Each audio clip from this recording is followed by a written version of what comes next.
Hi friends, welcome back to my channel. My name's Jack, this is Jthbooks, and it's time for another book haul. It's a very hot day today while I'm recording this, and I just ate the most delicious ice cream, and I just think, should I stop this and have another one? I won't, because I have got many books to show you. I'm not gonna lie, I bought these over 2 months ago, and they're still in the bag. That's terrible, isn't it? That's absolutely terrible, I know. Please don't tell me off, please don't tell me off. It's just, I don't put them away until I've shown you, and I just haven't filmed a book haul in a while. But we've got quite a few here. It's quite a large book haul. Which, are you surprised? Are you surprised? You know, I love to buy books. I love to buy books. I'll just have a drink. Give me a second. What was I saying? Oh yeah, I love to buy books. I really do. Should we just get started on it? I know I shouldn't be buying as many books, but I can't help it. Let's just get started. So I'll show you these 5 first because you will have already seen these, and these are the only ones you will have seen actually. The rest you won't have seen, which I know sometimes doesn't always happen because I don't film them regularly enough, these book hauls, and I read them. But these will be the only 5 you have already seen. So I'll run through these. These are the ones that I got on my recent shopping trip where I just was having a bad day and I took myself book shopping because what else are you going to do when you're in a bad mood? If the angle has changed, the phone fell. As you know, that happens a lot. You think I'd be a bit more professional at this after I've been doing it for quite a while, but hasn't happened. Has not happened, friends, but it's just the way I am. I'm used to it. I think you're probably used to it by now. But like I said, let's quickly run through the ones that I got on my recent book shopping day. We have Perfection, which was named after me. It wasn't. Don't be nasty in the comments. Bury Our Bones in the Midnight Soil. A Single Man, which I am. Love and Other Thought Experiments. And Slanting Towards the Sea. That was quick, wasn't it? But like I said, link down below for that other video where I went and bought them. And then I was very kindly sent some books by the publishers. Not many, only, well, 3. I was going to say a couple, but I think you could class that as a few. Yeah, I'll just show them. I was going to have a little chat about it, but what's the point? Right, I was very kindly sent a finished copy of Anyone's Ghost by August Thompson. This is out in paperback now, and they sent me a paperback copy, which is very nice. I can finally put it on my shelf now. I was also sent a copy of Mazel Tov by Eli Zawoski, which is a story about a young boy on the day he becomes a man dealing with being queer and shame and the threat of war. Random one to throw in there, wasn't it? But I haven't heard many people read this, but the people that I have heard read it have really enjoyed it, so I'm very, very excited to read it. Then I had a book come through the post which has made my day, my week. It actually has made my year. I even got a bit teary that it came. It is the new book by Brian Washington, Palaver. I know. If you've been here a while, you know I'm Brian Washington's biggest fan. Like, I just think he's a phenomenal writer. This comes out in January in the UK, but I know in the US it does come out this year. But I'm so lucky to have this, and I'm just ready. I'm so ready to read it. 5-star potential, could be favourite book of the year. It has to be said. I've also got a little package come through, so I thought we could open it together. This is something I ordered myself. Well done. I always say if I get that in one, I can buy myself a book. Maybe I will. But it is the 3rd and final book in the Juno Dawson's HMRC series, and this is Human Rights. I won't tell you the plot of this one because it's the 3rd in the series, but I am very much looking forward to it. I haven't read the second one yet, but I actually really did enjoy the first one, and it's signed. So that can go right down there on the shelf with the other 2, and then maybe I'll read the second one soon, actually, and we'll get the series finished before the end of the year. Will I? I won't. But it was fun to say, wasn't it? Oh, I forgot one. I was actually sent a finished copy of Ordinary Love by Marie Witowski. They also sent me a water bottle, but it's actually at work. I use that at work now. But yeah, this can go on my shelf now. Excited to read this one. And then, because I haven't been having the best time lately, my friend Sean, who I know I mention a lot, and then he never shows up on the channel. I have invited him on the channel, but he didn't like the idea of the video I wanted to do. So he said no. And that's very much the type of person he is. But that's what I like about him, you know. He very kindly sent me a care package to cheer me up. And he included a couple of books in it. And the first one he sent me was We Do Not Part by Han Kang, translated by... It might not be translated. It must be. Translated by Paige Anya Morris and E. Ye-Wun.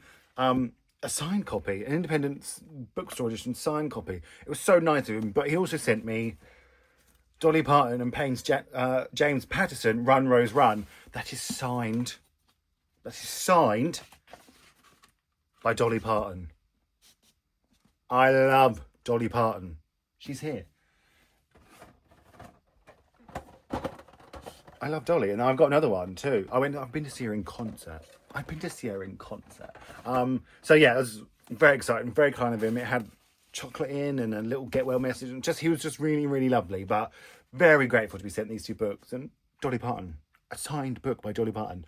And now we're going to go on to the books that I brought myself. I'll do the ones that I had, brought from home, brought online, and then I'll do the ones that I brought in the shop. But first up, I brought A Language of Limbs by Dylan Hardcastle. I have seen so many people talk about how good this book is and how it's one of their favourites of the year.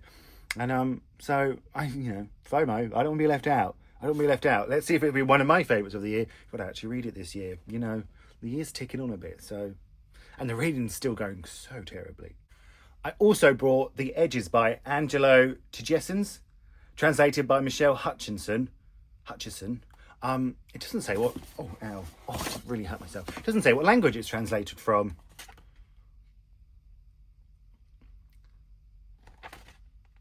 It doesn't.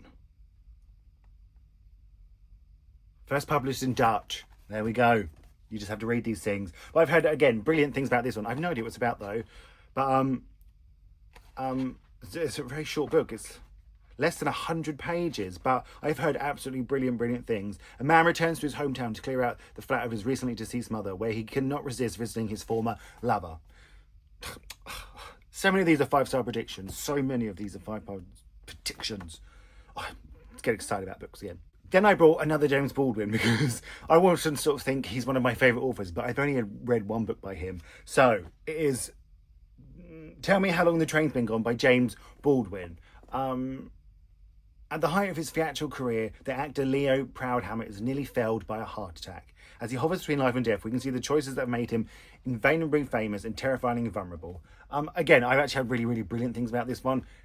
Isn't it? It's Giovanni's Room, this one, If Beale Street Could Talk, and Another Country. That's sort of his most famous one. So I own throughout the 4 of them now. So I guess I have to pick up If Beale Street Could Talk. Fine. You've convinced me, friends. You have convinced me. I'll do it for you. Then we have 2 of the best covers of the year. It has to be said. We have Deep House, the gayest love story ever told by Jeremy Atherton Lynn, which I read his first non-fiction, Gay Bar, and I really loved it. It's a really good non-fiction. It really sort of blends well his personal story. I can't get it back in now.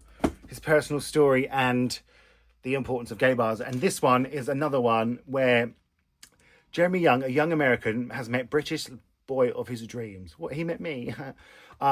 Just as amid a media frenzy, US Congress prepares the Defense of Marriage Act, denying same-sex couples the rights, including immigration. And it's another non-fiction. I don't really want to know any more than that, but I love the cover. The American cover, I'm going to show that here, is maybe slightly better. I would have both. If I love it, I will buy both, okay? And then last, we have another great cover. It's Edmund White, The Loves of My Lives. Now, obviously, Edmund White, this is his last book. He has just passed away, which, bless him, it's not great. But this is, I do believe it's just sort of it's documenting everything from covert fumblings to the repressed American Midwest of the 1950s to the Arcadian gay debauchery of New York in the 1970s. I think it's just sort of like him telling filthy stories, which, as we know, not really a sort of a filthy a filthy story kind of boy. So we'll have to see how it works, but brilliant cover. Well done, Edmund. Well, you probably didn't choose it, but I hope you did. He's got many books. I've not read any of them. I do own another one of his, but if I love this, I'll read that one. And then I've got a whole backlist to buy. So I'm sort of preparing myself for more, aren't I? I've got to stop the book buying. Speaking of James Baldwin, I forgot this was in here. I brought Giovanni's Room by James Baldwin, the Folio Society editions. This is my first folio that I have brought, but it's got... I thought it had illustrations in it. It has illustrations in of like the story. Turns out I love an illustrated book, don't I? But yeah, beautiful. Look, comes in this beautiful slipcase. That's 3 editions I own of Giovanni's Room now. So I'll probably stop there. But I just thought this was really beautiful. And Sean got one, so I got one. But now we'll go on to the books I brought when I went shopping. Right, first I brought my local Waterstones. Before that one, I just haven't hauled this. This was the last time I went. I brought Remarkably Bright Creatures by Shelby Van Pelt, the multi-million copy best-selling. Now, I've just seen this one around and people say it's one of those sort of heartwarming, brilliant books, and I'm excited to get to it. It was a BBC Radio 2 book club pick. After Tova Sullivan's husband died, she began working the night cleaner shift at Solwell Bay Aquarium. Keeping busy has helped her cope for over 30 years, ever since her son Eric mysteriously vanished on a boat. She's had bad luck. One night she meets Marcellus, a giant Pacific octopus living at the aquarium who sees everything, but wouldn't dream of lifting one of his 8 arms to help arms for his human captors, until he forms a remarkable friendship with Tova. So yeah, I just think it's going to be good. I've got really high hopes for this one. Let's hope I'm not building it up too much, because I don't know if you've been here a while, but I tend to do that. I also brought Passion Tide by Monique Roffey. I don't know anything about this one. All I know is that I read The Mermaid of Black Conch by this same author, and I absolutely loved that book. I have a feeling it should have been on my top 10 books of the year, really. Do you know, I'm going to give that to my sister as well. She'll read that for our book club that I make her do, where she just reads a book I tell her to. She's currently reading The Unwilding by Marina Kemp. I don't know if she's going to love that, but I think I might give them... Anyway, there's me thinking out loud. But yeah, I don't know anything about this one. I just loved her writing so much. And I sort of said to myself then, whatever she releases next, I will buy it. So that's what I did. I'm laughing because I don't remember buying 2 of these, but I must have. Let me check my receipt. I did. My receipt's right here. I brought 2 more Colm Tobin books. I brought The Master and Love in a Dark Time. Love the cover again. Love. I'm laughing because I read, what's that book by him? I'm going to put it there. What's it called? Oh, I can't remember, but it's there. And I didn't love it. The Magician. Even though it did win a prize, but I didn't love it. But I have read Brooklyn and Long Island by him, which I absolutely adored, both of those. So I've decided I'm sort of going to love him, really. So now I own 4 of these Picador Classic editions. But this is Love in a Dark Time. Looks at the life and work of some of the most influential artists of the 19th and 20th centuries. Figures in the main whose homosexuality remained hidden or oblique for much of their lives. So that's a non-fiction. And then we have The Master. After the failure of his first play, Henry James returns humiliated to his writing desk. The rest is a string of masterpieces, but they come at a cost. I can't believe I brought them. No memory of that, but I own a lot of his books now, so I better like him. I can't remember even picking them up. Oh well, I must have. Then I brought 7 Days in Tokyo by Jose Daniel Alivor. Never heard of this book, but then I saw it on a like a website, like an indie website, and then I saw it there and I thought, wow, I've never even heard of this book, and now it's right in front of me. So I took it as a sign. 2 strangers meet in Manhattan and spend a perfect night together. In Tokyo, they have 7 days to see if that one night might mean something more. Oh, I hope it does. I feel like I'm going to love this. But yeah, I'd never heard of it before, and I saw it on this website and I thought, oh, that seems quite sweet. And then, boom, it was in front of me, and I said, that's a sign. I've got to have it. Then let me tell you about this book. I went into Falls to get it and couldn't find it. And there was like sort of the International Booker long list, shortlist section. It wasn't there. I'll show you what it is first. It's Small Boat by Vincent Delacour, translated by Helen Stevenson. It wasn't there. I asked.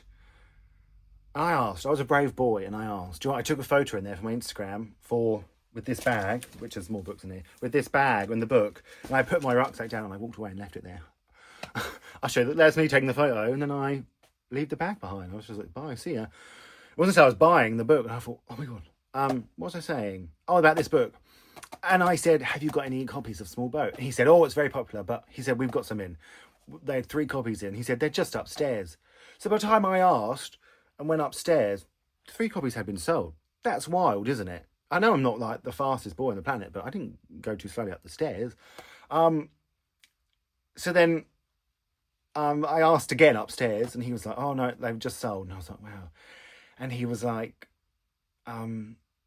he had a look for me. He said, there's 1 in every Waterstones, and then there's a few in the Waterstones, but it was a bit far away, and it was sort of towards the end of the day where I was doing this, because we went to see Mean Girls the musical, which was really good. And So then when Piccadilly Waterstones, it wasn't there. When in Hatchards, it wasn't there. So I said, right, okay, I'll just leave it. And then we had an ice cream by the Trafalgar Square fountain, and there's a Waterstones opposite. And my best friend said, come on, let's go and look for it. And I said, no. There's one in every copy. It sold out 3 there when I was in there. Like, they're not going to be there. And it was. So well done, Jamie. Small boat. I sort of did actually try to read this to get me out of my reading slump, but people were like, no, that's not a good book to get the reading slump. But I will read this sometime, because I know a lot of people wanted this to win the International Booker, didn't they? But yeah, it was glad I own it, because it was a hard graft to get. Oh, then I brought, like the last two, we're on the last two, Homestretch Friends. These are from Foyles. I brought I Can't Even Think Straight by Dean Atter. I don't know, Kai promised his best friend Matt that they could come stay. Then I brought these two from Foyles. I don't know. They must have... Oh, who knows? I've lost the plot. Right. I brought I Can't Even Think Straight by Dean Atter. I love Dean Atter's books. The Black Flamingo, if you haven't read it, pause this video, go read it, come back and watch the end. I just love his writing, so I was always going to read this. Kai promised his best friend Matt that they could stay safely in the closet together. But then Kai is put out on the spot by a new group of friends and says 3 life-changing words. Yes, I'm gay. It's written in verse, as Dean Atter often does. Just very excited for it. I know I don't read Brian anymore. I'd always read Dean Atter. I think he's a marvel. I must have been in my translated fiction shortlister international booker phase, because I brought At Night All Blood Is Black by David Diop, translated from the French by Anna Moskovskis. Sorry, Anna. I really do apologise. But this won the international booker, and I just heard brilliant things, and it was just there. Sometimes I don't know if you've noticed this about me, but if I sort of am thinking of a book, or I think I kind of want to read it, if like it's just in front of me, I take that as a sign. But guess what? Chances are it's going to be in front of me. I'm in a bookstore. If I saw it on the street, then I'd be like, no, maybe I should pick it up and read it. But in a bookstore, it's just going to be there, isn't it? But I don't need an excuse, let's be honest. So there we have it. Another quite large book haul, wasn't it? I'm going to put huge book haul, because it is quite a lot. Shall I quickly count how many it is? 26 books. I think that's quite huge. That is quite huge. I'm rolling with it. I'm gonna put huge. Let me know if you've read any of these books. Let me know how many books your last haul was. Let's, have a chat in the comments. As I always say, it's my favourite thing. I want to thank you all so much for watching. Feel free to like and subscribe. That will really, really help. And I'm going to speak to you all really, really soon.